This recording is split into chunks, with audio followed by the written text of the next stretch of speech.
नमस्कार, स्वागत है आप सभी का हमारे आज के वीडियो में। हम कक्षा 9 की रेवा हिंदी पुस्तक के पाठ 4 बसंती हवा के प्रश्न उत्तर और अभ्यास को सरल, सटीक और परीक्षा उपयोगी भाषा में समझेंगे। यदि आप अपनी परीक्षा की तैयारी कर रहे हैं या प्रत्येक प्रश्न का सही उत्तर आसान भाषा में सीखना चाहते हैं, तो ये वीडियो आपके लिए बहुत उपयोगी होने वाला है। तो आइए बिना किसी देर के शुरू करते हैं बसंती हवा की बुक बैक एक्सरसाइज। तो पाठ में जो सबसे पहली एक्सरसाइज है वहां पे 4 प्रश्न दिए गए हैं। टाइटल है बातचीत के लिए। तो पहला प्रश्न है, हमें कौन अपना परिचय दे रहा है? उत्तर है, इस कविता में बसंती हवा अपना परिचय दे रही है। वह बताती है कि वह वसंत ऋतु में चलने वाली अनोखी, बावली और मस्त मौला हवा है, जो बिना किसी फिक्र के निडर होकर जहां चाहे वहां स्वतंत्र रूप से घूमती है। दूसरा प्रश्न है, जब आप अपना परिचय किसी को दे देते हैं तो अपनी किन विशेषताओं को बताते हैं?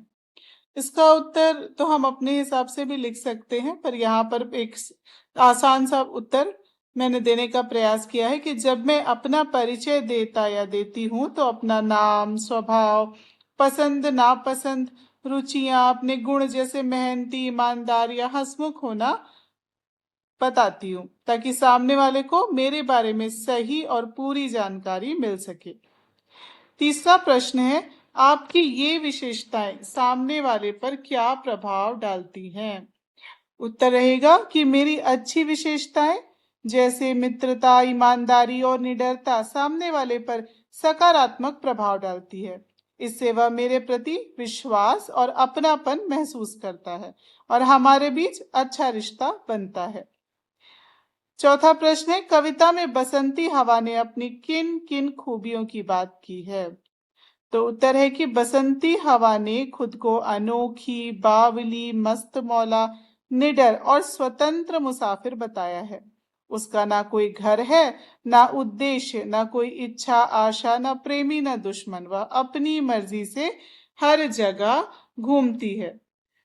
नेक्स्ट जो एक्सरसाइज है इसमें कुछ एमसीक्यू है मेरी समझ से। पहला प्रश्न है, बसंती हवा का मुख्य गुण क्या है? 4 ऑप्शन दिए हुए हैं जिसमें से करेक्ट ऑप्शन है चंचलता। दूसरा प्रश्न, बसंती हवा ने अपने आप को किससे अलग बताया है? तो इसका उत्तर है अन्य मुसाफिरों से। तीसरा क्वेश्चन, बसंती हवा के कारण मनुष्य के मन में कौन सा भाव उत्पन्न होता है? उत्तर है प्रसन्नता। चौथा प्रश्न है, बसंती हवा ने अपने आप को अजब मुसाफिर क्यों कहा है? यहाँ पर भी 4 ऑप्शन है। जो ऑप्शन घ है वो करेक्ट ऑप्शन है, क्योंकि वह निडर और स्वतंत्र रूप से हर जगह घूमती है। पांचवा प्रश्न है कि कविता में बसंती हवा का प्रभाव किस पर पड़ता है? तो तीसरा ऑप्शन ग जो है वो करेक्ट है कि संपूर्ण प्रकृति पर।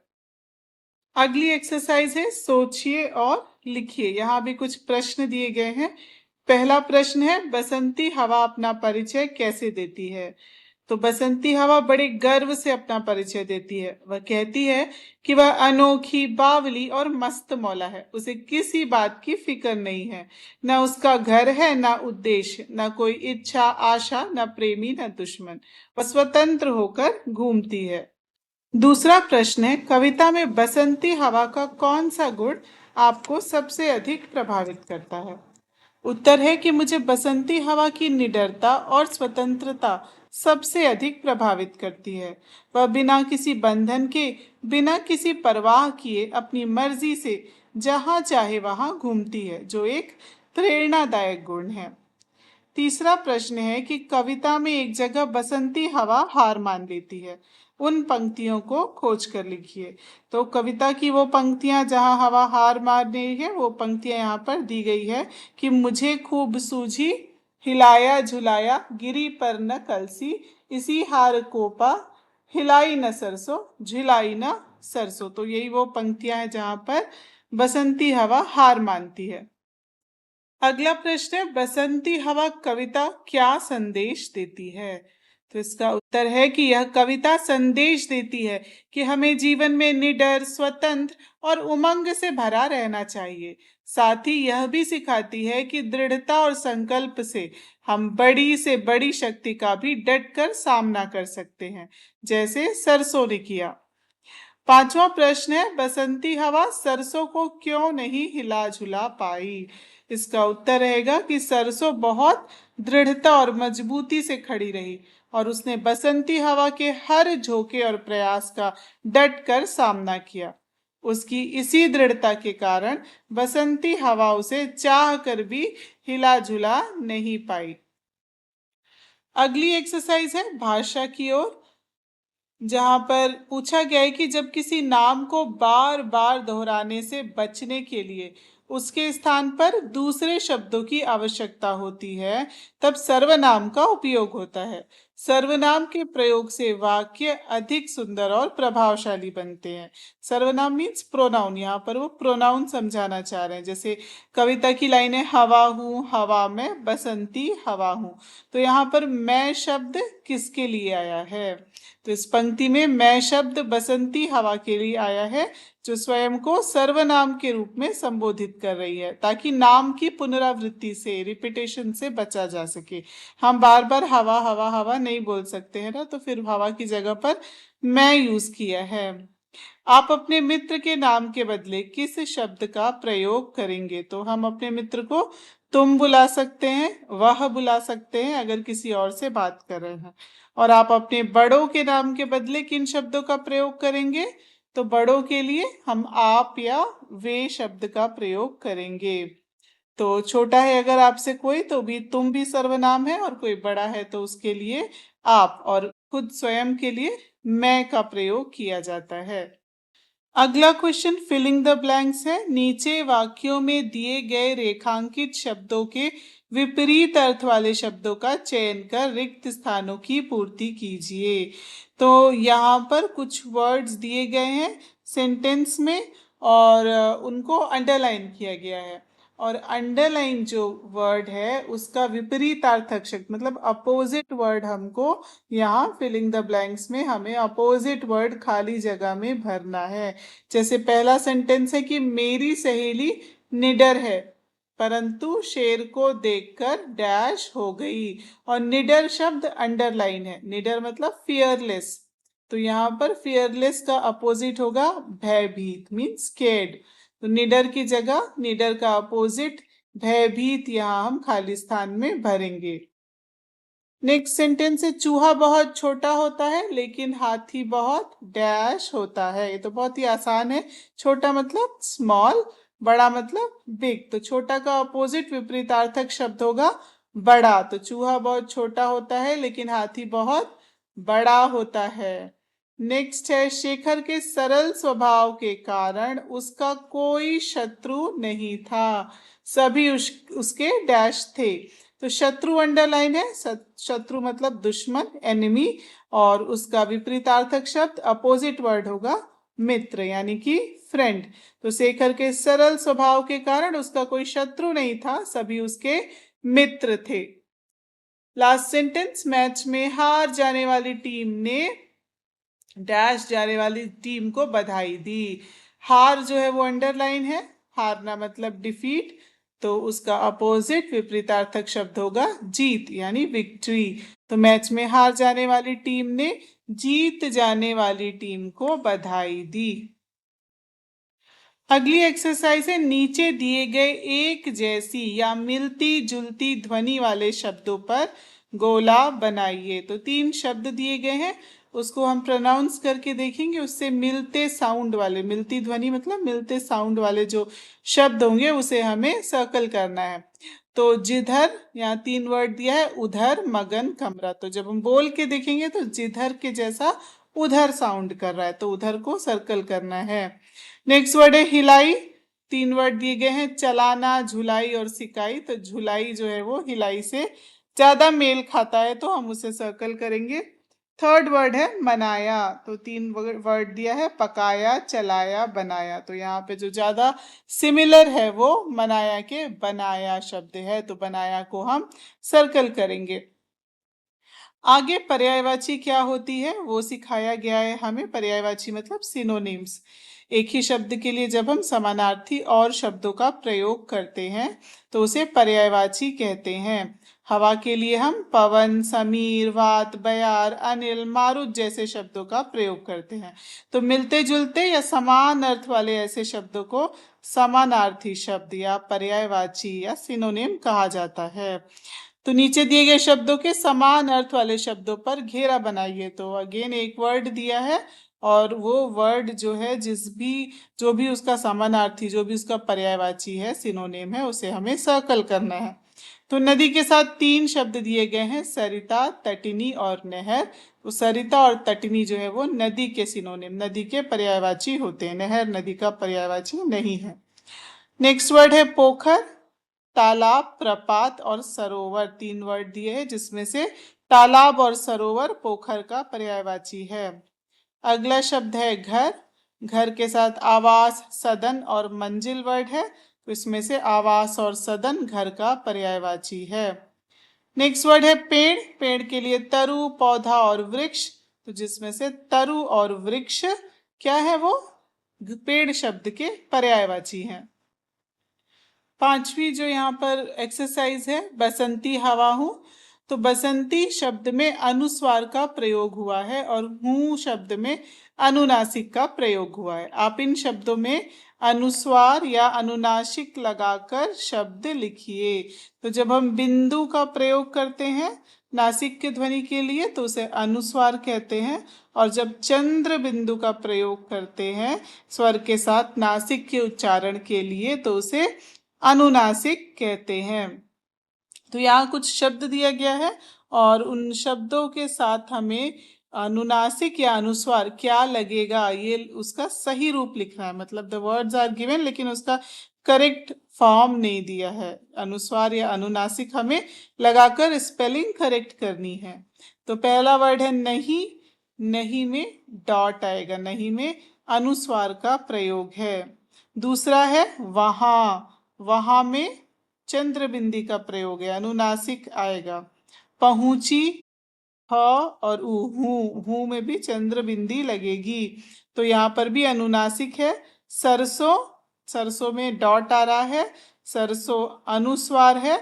और हंसे, ह में चंद्र बिंदी का प्रयोग है। सरलता के लिए आप यहाँ इस प्रकार भी देख सकते हैं कि जहां भी आपकी शिरेखा के ऊपर मात्रा आती है वहां पर चंद्र बिंदी का प्रयोग, अनुनासिक का प्रयोग नहीं होता है, तो वहां पर डॉट ही आएगा, अनुस्वार ही लगेगा, जैसा हमने नहीं में लगाया है और सरसों में लगाया है। लेकिन वहां, पहुंची और हंसे इन इन शब्दों में शिरेखा के ऊपर मात्रा नहीं है, तो यहाँ पर चंद्र बिंदी का प्रयोग हुआ है।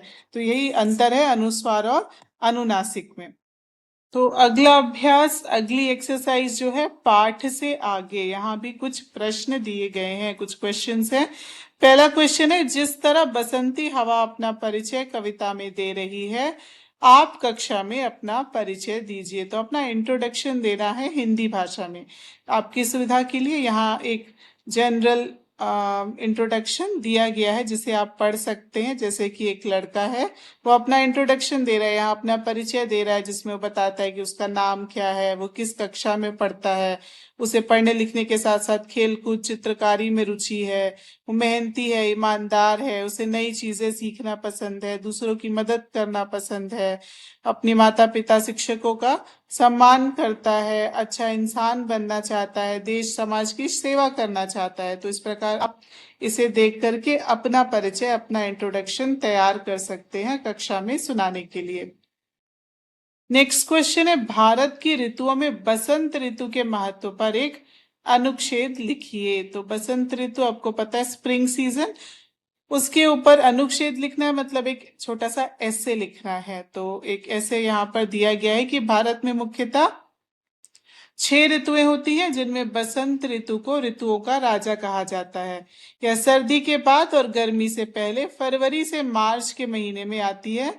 इस दौरान मौसम न अधिक ठंडा होता है और न अधिक गर्म, बल्कि सुहावना और सुखद रहता है। पेड़ पौधे पर नई नई कोपलें फूटती हैं, खेतों में सरसों के पीले फूल खिलते हैं और चारों ओर हरियाली छा जाती है। पक्षी चहचहाते हैं और वातावरण में एक नई ऊर्जा का संचार होता है। इसी कारण ये ऋतु जो है सबसे प्रिय और महत्वपूर्ण मानी जाती है।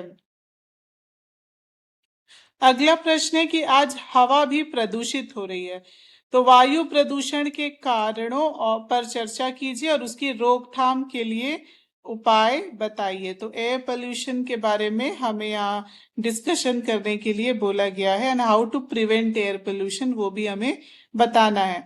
तो यहाँ आंसर दिया हुआ है कि आज वायु प्रदूषण एक गंभीर समस्या बन गई है। इसके मुख्य कारण है वाहनों और फैक्ट्रियों से निकलने वाला धुआं, पेड़ों की अंधाधुंध कटाई, कचरा और चीजों को जलाना तथा दीपावली जैसे त्योहार पर पटाखों का अत्यधिक प्रयोग। इससे सांस लेने में तकलीफ होती है, दमा और अन्य बीमारियां भी बढ़ रही हैं। क्या दुष्प्रभाव होते हैं वायु प्रदूषण से? सांस लेने में तकलीफ होती है, बीमारियां बढ़ती हैं। तो इसके रोकथाम के उपाय भी जैसा कि पूछा गया है क्वेश्चन में, we have to give prevent कैसे कर सकते हैं पोल्यूशन को वो भी बताना है। तो जैसे हम अधिक से अधिक पेड़ लगाएं, हरियाली बढ़ाएं, साइकिल का प्रयोग करें, सार्वजनिक जो लोकल ट्रांसपोर्ट होता है उसका उपयोग करें, कचरा को जलाने से बचें, फैक्ट्रियों में प्रदूषण नियंत्रण उपकरण लगाएं, नियमों का पालन करें और लोगों को वायु प्रदूषण के दुष्प्रभावों के प्रति जागरूक करें। मतलब you have to aware people about the air pollution.